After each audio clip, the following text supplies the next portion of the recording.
Hello guys, the depth queen स्वागत करती है अपने डार्क डेप्थ वर्ल्ड में। और आज मैं बात करने वाली हूँ प्रियंका चार चौधरी और अंकित गुप्ता के रिलेशनशिप के बारे में। एक तरीके से मैं अपना ओपिनियन, अपनी डिकोडिंग आप लोगों के साथ में शेयर करना चाहती हूँ। उसकी सबसे बड़ी रीज़न ये है कि अभी हाल ही में ये खबर आ रही है कि प्रियंका चार चौधरी और अंकित गुप्ता का ब्रेकअप हो गया है। और इस चीज़ को लेकर काफ़ी बातें हो रही हैं। और एज़ यूजुअल वो दोनों शायद साथ में कोई शो भी कर रहे थे, लेकिन अंकित ने वो शो छोड़ दिया।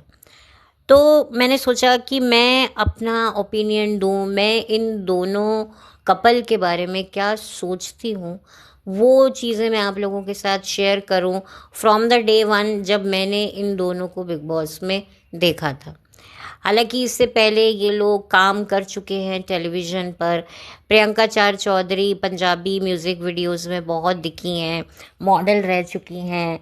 और उधर अंकित गुप्ता भी 2012 में आए थे एज अ लॉयर बन के बालिका वधू सीरियल में। और वहीं से फिर उन्होंने चैनल वी का एक साडा हक नाम का शो भी किया था। और कुछ शोज़ करते करते दोनों को सरगुन मेहता और रवि दुबे का जो प्रोड्यूस किया हुआ एक सीरियल था उडारियाँ, उसमें मेन लीड का इनको रोल मिलता है। और फिर जब शो में लीप आता है तो ये दोनों शो छोड़ देते हैं और फिर जो है ये दोनों जाते हैं बिग बॉस के घर में। जी हाँ, बिग बॉस के एक सीज़न के ये कंटेस्टेंट बनते हैं। और एज़ यूजुअल वहाँ पर गेम तो इनमें से एक ही शख्स खेलती है और वो है प्रियंका चार चौधरी, जो काफ़ी आगे तक जाती है। ऑलमोस्ट टॉप 3 तक वो रहती है। और सबको लग रहा था एक टाइम पर कि प्रियंका चार चौधरी ही जीतेगी, क्योंकि सबसे बड़ा रीज़न ये है कि वो चैनल की फेस है। यानी कि कलर्स चैनल पर ही बिग बॉस आता है। और ज़्यादातर जो अपने चैनल के जो लोग होते हैं उनको थोड़ा सा एक अलग तरीके का ट्रीटमेंट दिया जाता है। ऐसा कई बार देखने में भी आया है।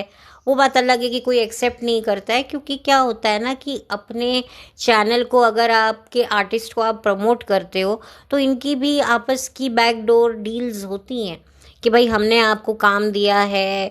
बहुत सारी चीज़ें होती हैं, आपको नहीं पता। चैनल की भी अपनी बहुत एक डार्क वो होती है, साइड होती है।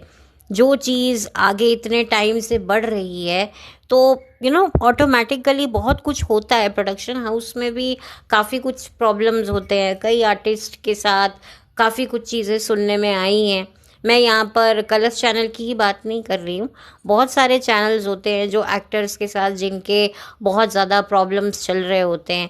तो इस वजह से जब रिलेशन अच्छे होते हैं तो चैनल वाले ही उनको प्रमोट भी करते हैं, उनको अपने दूसरे शो में भी एज अ गेस्ट बना के लेके आते हैं। यानी कि अपने ही चैनल में घुमाते रहते हैं। जैसे एक वक्त पे स्टार प्लस के जितने भी आर्टिस्ट थे वो दूसरे सीरियल्स में गेस्ट बन के जाते थे।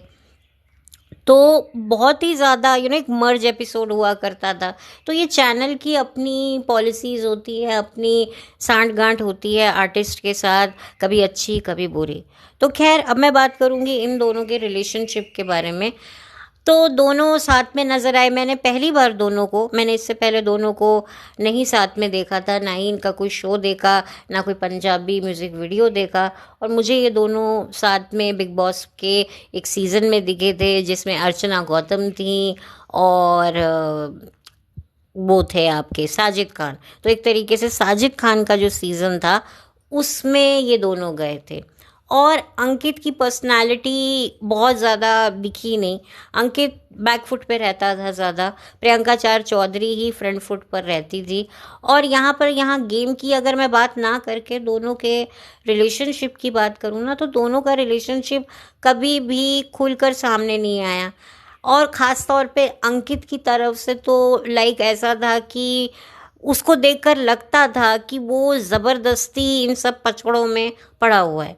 यानी कि अगर मैं खुलकर आपसे कहूँ ना, तो ये जब से ये बिग बॉस के सीज़न 13 में एक हैशटैग बहुत फेमस हुआ सिद्धनास करके। तो उसके बाद जितने भी एपिसोड्स आए हैं ना, बिग बॉस के सीजन्स आए हैं, उसमें ना हैशटैग को बहुत ज़्यादा तवज्जो दी गई है। पहले भी लव अफेयर्स को बिग बॉस तवज्जो देता था, बहुत सारी कोशिशें वो करता था कि भाई कैसे भी करके कोई कपल बन जाए, कोई ये बन जाए। क्योंकि गौहर और कुशाल के बाद, सीज़न 7 के बाद, तो एक तरीके से बिग बॉस को एक बहुत बड़ा वो एक होप मिल गया। क्योंकि कुशाल और गौहर को बहुत ज़्यादा लोगों ने उस टाइम पर सपोर्ट भी किया, प्यार भी किया कि नहीं यार, व्हाट अ कपल, जेन्युइनली प्यार है। ख़ास तौर पे कुशाल के लिए तो हर किसी के मन में था कि नहीं यार, ये बंदा बहुत जेन्युइनली गौहर को पसंद करता है और ये जेन्युइनली लव में है। तो इसी वजह से जब कुशाल को निकाल दिया गया शो से, क्योंकि उसने एक कंटेस्टेंट को थोड़ा सा हाथ वाथ लगा दिया, टच कर दिया गुस्से में, वॉयलेंट, तो उसको बाहर निकाल दिया, तो पब्लिक ने कुशाल को सपोर्ट किया कि भाई उसने अपनी गर्लफ्रेंड के लिए स्टैंड लिया। और दूसरी बात थी कि कोई इतनी बड़ी हिंसा नहीं हुई थी जिसके चलते आप उसको शो से बाहर कर दो। तो बहुत ज़्यादा लोगों ने इस चीज़ को लेकर पुरजोर विरोध किया था। फिर चैनल को लाना पड़ा और फिर लोग खुश भी हुए, वो एक अलग किस्सा है, वो मैं शायद डिस्कस कर भी चुकी हूँ। तो उसके बाद से बिग बॉस को ये था, पहले भी था, सीज़न 1 से लेकर ये कपल तो खेला जा रहा है। लेकिन जब कोई कपल हिट हो जाता है ना, और वो सीज़न भी साथ में हिट हो जाता है, तो शो के मेकर्स की भूख बढ़ जाती है कि अगला जो सीज़न आए ना, उसमें भी ऐसा कुछ हो। लेकिन वो हर बार नहीं होता है। तो सीज़न 7 के बाद बहुत कपल्स बने, लेकिन किसी भी कपल को वो मकबूलियत, वो शोहरत, वो हैशटैग नहीं मिला जो सिद्धनास को मिला था बिग बॉस सीज़न 13 में। तो उसके बाद जो शो के मेकर्स हैं वो नहा धोकर पीछे पड़ गए थे कि भाई हमें एक हैशटैग तो चाहिए। अब इन दोनों को लाने का मकसद चैनल का इसलिए भी था क्योंकि इनके शो को लीप हो रहा था, और जाहिर सी बात है ये लोग बूढ़े नहीं होना चाहते। एज़ यूजुअल आर्टिस्ट का ये बहुत टाइम से है। अब वो होता है, या और अपने कोई रीज़न होंगे जिसकी वजह से इन्होंने शायद क्विट कर दिया, या इनका रोल ख़त्म चैनल वालों ने ही कर दिया। तो इसीलिए जो है इनको शो में लाया गया ताकि लोग इन्हीं की वजह से जो हैं, जो शो के जो लीप के नए लोग आए हैं उनको देखें। क्योंकि अक्सर लीप के बाद जो कहानी है ना, वो थोड़ी कमज़ोर हो जाती है। ज़्यादातर, बहुत कम ऐसा होता है कि लीप के बाद कहानी और अच्छी और मजबूत हो जाती है। तो लोग इनको बिग बॉस में देखेंगे, और एज़ यूजुअल ये फेवरेट कपल है। इनको शो में जो इनका उडारिया था उससे काफ़ी लोगों ने इनको प्यार दिया। अब ये बिग बॉस में आएंगे, बिग बॉस की टीआरपी बढ़ाएंगे, और इनको लोग जो नहीं भी जानते वो भी जानते हैं। अच्छा, ये कौन से सीरियल में थे? अच्छा, उडारिया सीरियल में थे। उडारिया सीरियल अभी भी आता है, ये बंद हो गया? नहीं, अभी भी आता है, अब उसमें लीप हो गया। अच्छा, तो हम वो देखेंगे सीरियल। तो कहते हैं ना, एक तीर से दो निशाने। तो इसी वजह से जो है इनको लाया गया है कि इनका जो लीप हुआ जो शो है उसको लोगों का और ज़्यादा सहयोग मिले, प्यार मिले। और इधर कहीं ना कहीं मुझे भी ऐसा लगा कि शो के मेकर्स चाहते थे कि ये खुलकर अपना रिलेशनशिप बताएं, और जो सलमान खान थे उनको भी ये हिदायत दी जाती थी कि भाई इनको आप ग्रिल करो, इनके रिलेशनशिप क्या स्टेटस है उसको बाहर निकालो। कहीं ना कहीं इनकी बातों में बहुत सारे हिडन मैसेजेस भी होते हैं। देखिए, एक बातें वो होती हैं जो हमें दिखाई जाती हैं कि भाई चैनल इनसे नहीं करता है बल्कि सलमान करता है, या कभी ये खुद से कोई प्रॉब्लम लेकर कन्फेशन रूम में जाते हैं। लेकिन क्या पता, बहुत सारी चीज़ें होती हैं जो हमें नहीं दिखाई जाती हैं। इवन लाइव में भी बहुत इंटेलिजेंटली चीज़ों को मैनिपुलेट किया जाता है कि अगर कुछ नहीं दिखाना है तो एक जगह पर, एक दीवार पर ही कैमरा फोकस होता रहता है और वहीं पर चलता रहता है आधा घंटा। आसपास दिख रहा होता है, सुनाई दे रहा होता है, आवाज़ें आ रही हैं, लेकिन कैमरा ही जब इधर उधर घूम नहीं रहा है, एक ही दीवार पर फोकस है, तो आप लाइव भी क्या देखते हो?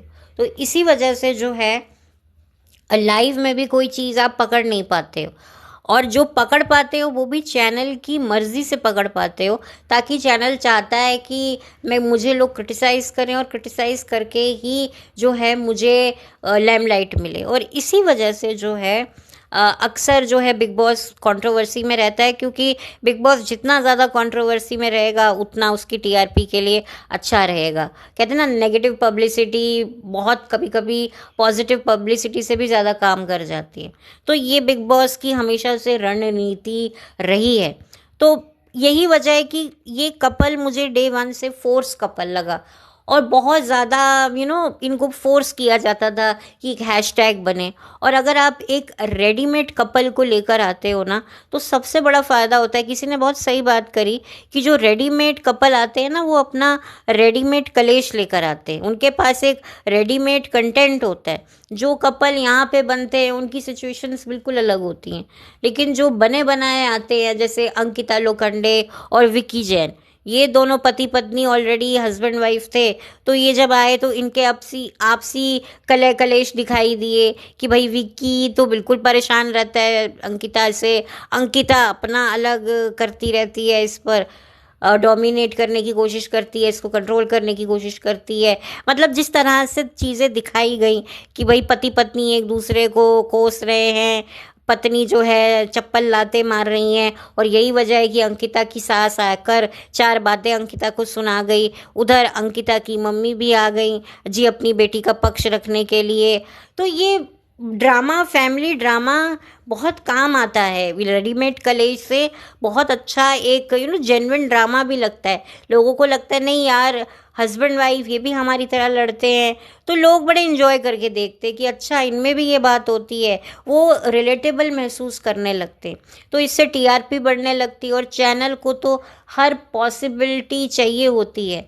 मैं यहाँ पे इनके कपल को, अंकित और प्रियंका से ज़्यादा मुझे लगता है कि मैं चैनल को डिकोड कर रही हूँ, क्योंकि ये जो भी हो रहा था ये चैनल की वजह से हो रहा था, फोर्स किया जा रहा था। और यही वजह है कि काफ़ी ज़्यादा इनका रिलेशनशिप कॉम्प्लिकेटेड था। जो अंकित था वो लिटरली बहुत इरिटेट भी होता था, लेकिन क्योंकि वो फंसा हुआ था, फिर जब वो शो से बाहर निकला वो लिटरली काफ़ी खुश था, वो इतना इमोशनल भी नहीं था, और वो अपनी लाइफ एंजॉय कर रहा था। और उस पर भी कंट्रोवर्सी हुई कि अरे वो तो एक लड़की से बात कर रहा है, एक लड़की के साथ दिखा है एक होटल के कमरे में, अरे ये क्या कर रहा है। बट मैं आपको बता दूं, ये लोग कभी भी कपल थे ही नहीं, ये फोर्स्ड कपल होते हैं।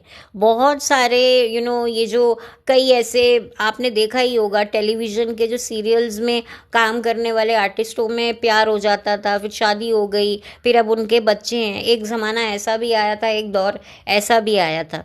बट वो टाइम बहुत अलग था, क्योंकि सेट पर इतने इतने घंटे आप बिताते हो, तो आपको लगता है कि जो चीज़ें आपके साथ हो रही हैं ना, वैसी सिचुएशन लाइफ लॉन्ग रहेगी।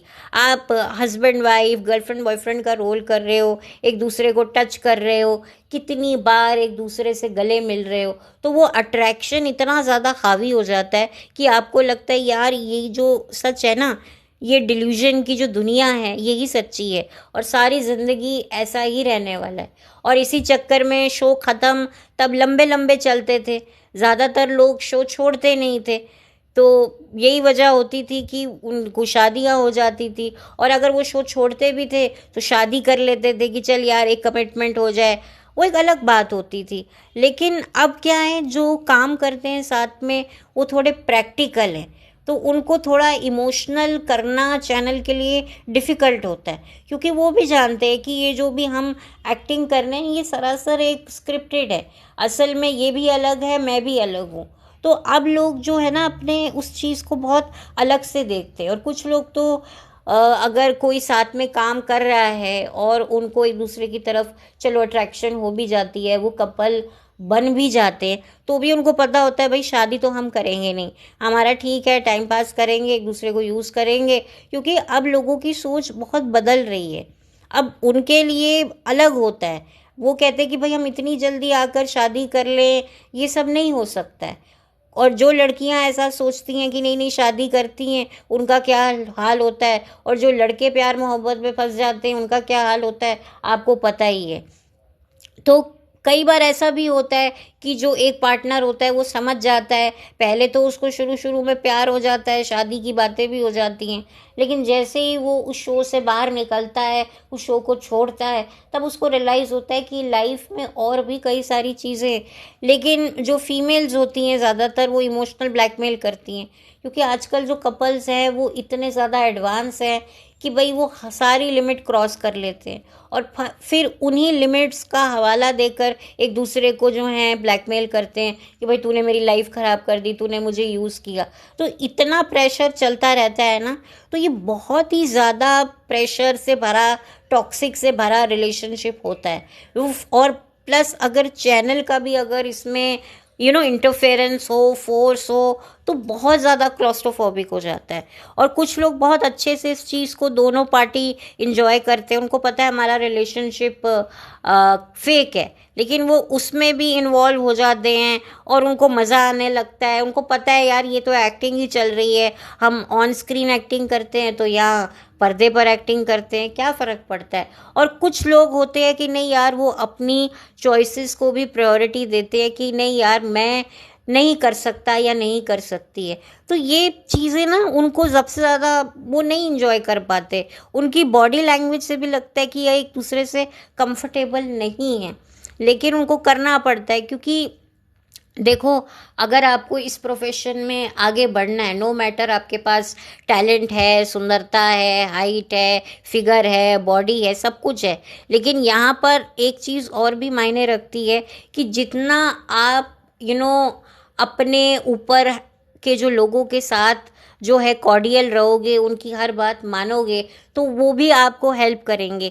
जहाँ आपने थोड़ा सा अपना दिखाया नहीं, वहाँ पर जो है आपको अलग किया नहीं, एक तरीके से आपको अपने ग्रुप में से, अपने गैंग में से ये लोग आउट कर देते हैं, फिर आपके लिए काम भी मिलना मुश्किल हो जाता है। बहुत सारे ऐसे टेलीविज़न आर्टिस्ट हुआ करते थे जो बड़े बड़े प्रोडक्शन हाउस से पंगा ले लेते थे, फिर उनके बाद उनको काम ही नहीं मिलता था, फिर उनको लिटरली माफ़ीनामा लिख के भेजना पड़ता था, फिर वापस से उसी प्रोडक्शन हाउस से जिनसे उनकी लड़ाई हो रखी होती है वापस एंट्री मिल जाती थी। तो ये बहुत सारी डीप डाउन चीज़ें चैनल की चलती हैं आर्टिस्टों के साथ। और कभी कभी मुझे इन आर्टिस्टों के लिए, बेचारों के लिए बुरा भी लगता है कि ये लोग इतने एक्सप्लॉइट होते हैं। अपनी जो एक आपकी एक पर्सनल चॉइस होती है लाइफ में, आपको किसको गर्लफ्रेंड बनाना है, किसको बॉयफ्रेंड बनाना है, किसके साथ शादी करनी है, वो भी आपका डिसीजन नहीं रह पाता है, वो भी इंटरफेयर किया जाता है आपके पर्सनल नहीं, आपकी प्रोफेशनल लाइफ से कि भाई तुम्हें इसके साथ लोग देखना चाहते हैं तो तुम इसी के साथ ही रहो, अगर नहीं रहोगे तो तुम्हें काम नहीं मिलेगा। और इंसान जितना एम्बिशियस होता है उतना ज़्यादा फिर वो चैनल के हाथ में रहता है।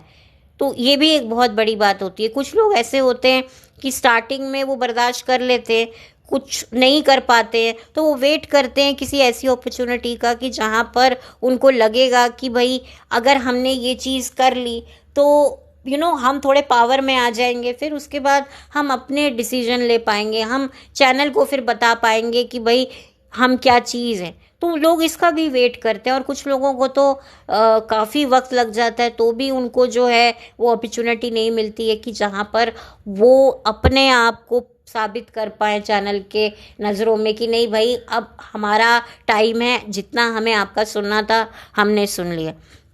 तो ये जो रिलेशनशिप है ना प्रियंका चार चौधरी और अंकित गुप्ता का, ये बहुत टॉक्सिक, बहुत फोर्स था।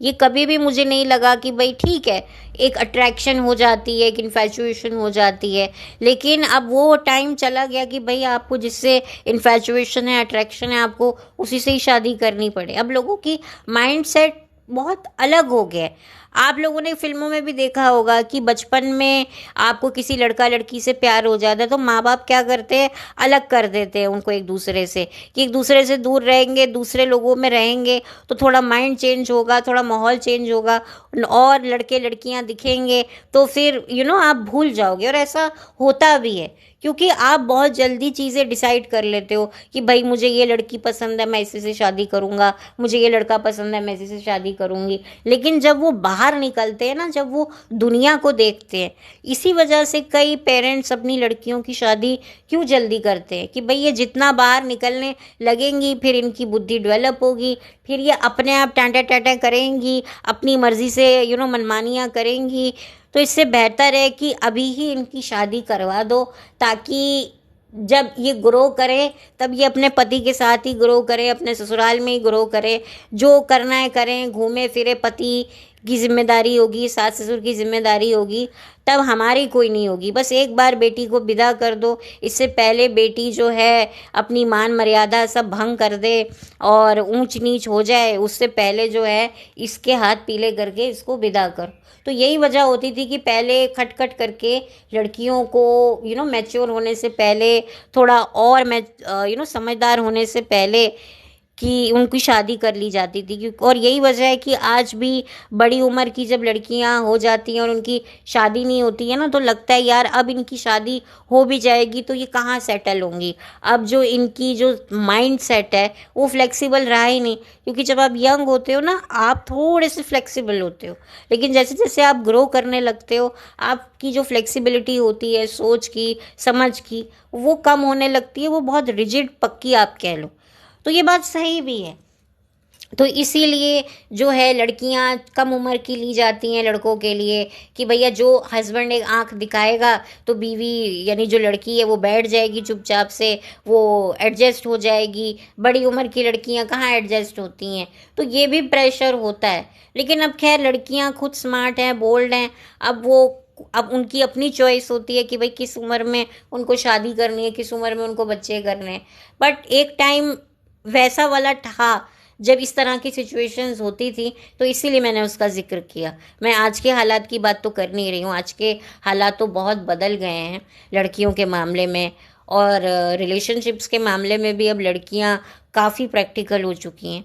तो यहाँ पर चैनल का काफ़ी मुझे लगता है फोर्स था, और शायद यही वजह है कि ये अंकित और जो प्रियंका हैं ये लोग साथ में रहे। क्योंकि आप जब साथ में रहते हो आपको म्यूज़िक वीडियोस रहते हैं, आपको कितना ज़्यादा काम मिलता है, आपको अटेंशन मिलता है, आपको लोग देखना चाहते हैं। तो इससे जो चैनल को भी आपको प्रमोट करते हैं तो चैनल की भी टीआरपी बढ़ती है। जैसे शहनाज और सिद्धार्थ शुक्ला अपनी डेथ से पहले रियलिटी शोज़ में जा रहे थे, तो वहाँ पर जो ऑडियंस थी, जो कैमरा था वो सिद्धनाज पर ही फोकस था, वो ना जजेस पे था। बड़ी बड़ी जो जजेस बैठी हुई थी उन पर भी फोकस नहीं हो रहा था, वो सिर्फ और सिर्फ कंटेस्टेंट पर भी नहीं हो रहा था, वो सिर्फ सिद्धनाज पे हो रहा था।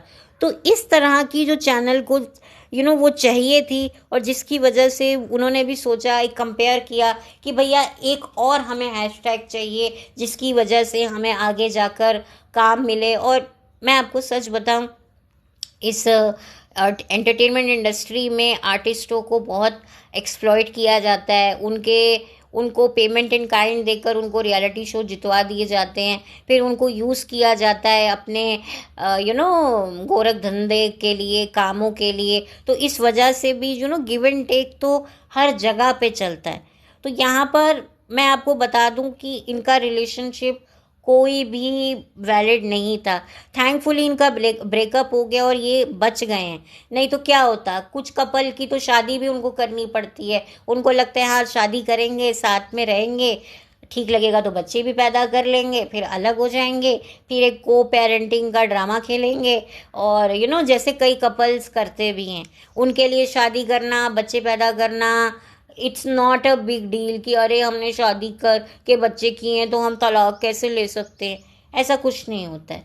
बहुत ही ज़्यादा इन लोगों की लाइफ बहुत ही टॉर्चरिंग होती है आर्टिस्टों की, और ख़ास तौर पे चैनल जो इनको प्रमोट करता है वो ये एक्सपेक्ट करता है कि ये लोग हमारे अकॉर्डिंगली रिएक्ट करें, हमारे अकॉर्डिंगली एक्ट करें।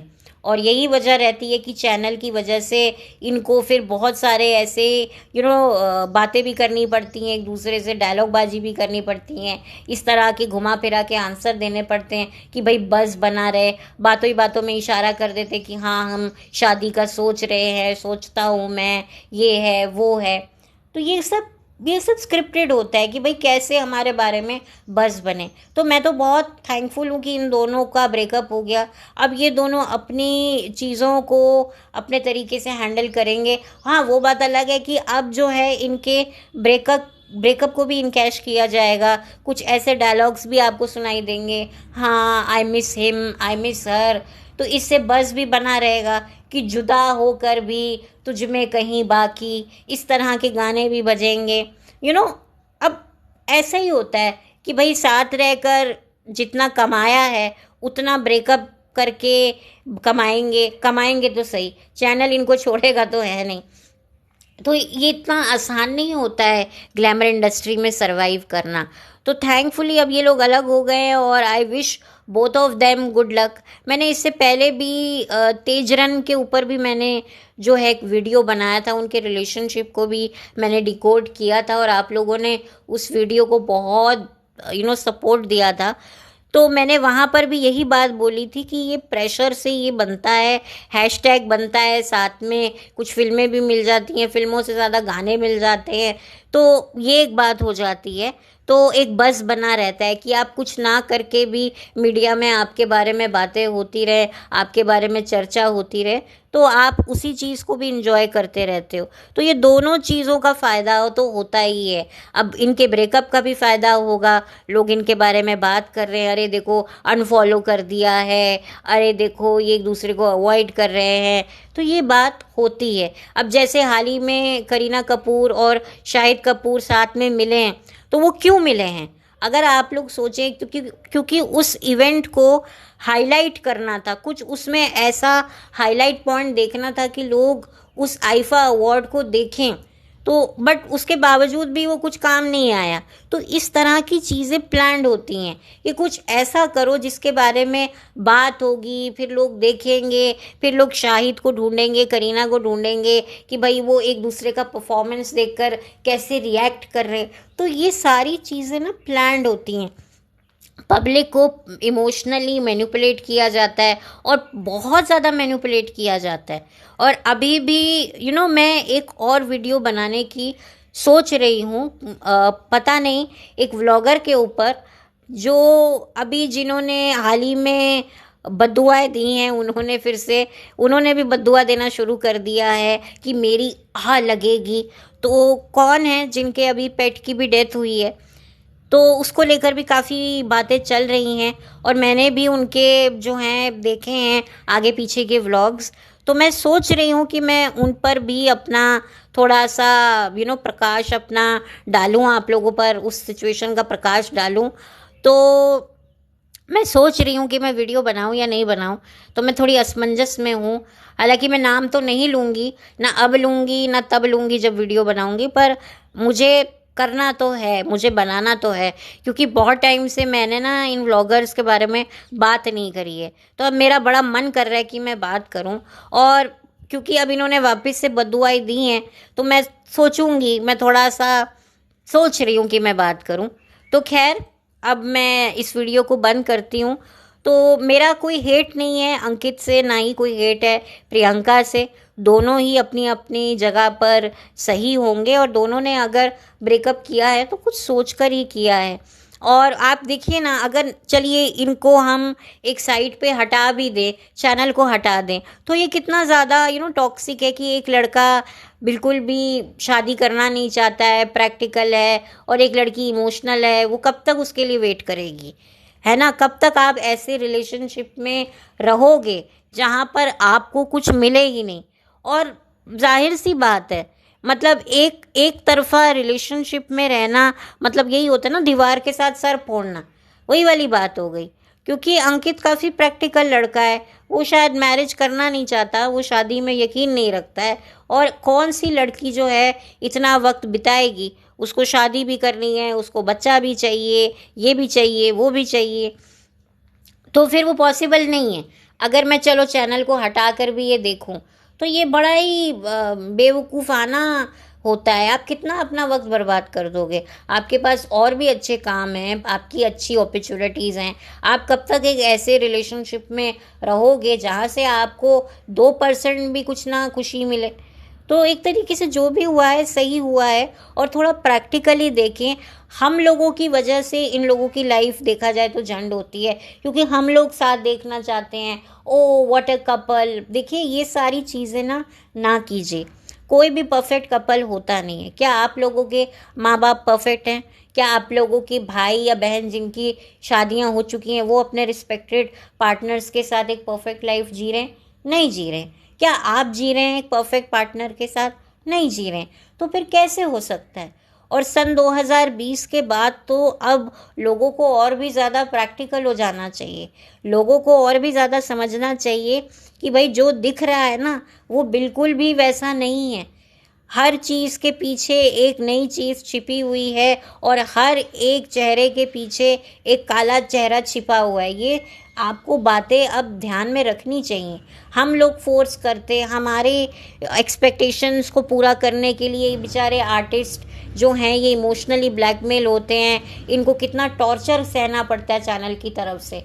तो प्लीज़ मत इनको आप लोग कीजिए। ज़्यादातर पीआर स्ट्रैटेजीज़ होती हैं, इनकी पीआर भी चलवाई जाती हैं, हैशटैग चलवाए जाते हैं। मैं वो भी मानती हूँ कि सिर्फ़ और सिर्फ जनता का नहीं है। जनता तो अब शायद काफ़ी हद तक प्रैक्टिकल हो चुकी है, लेकिन कुछ 1-2% लोग होते हैं और कुछ ये पीआर होते हैं जिसकी वजह से इन पर प्रेशर डलवाया जाता है।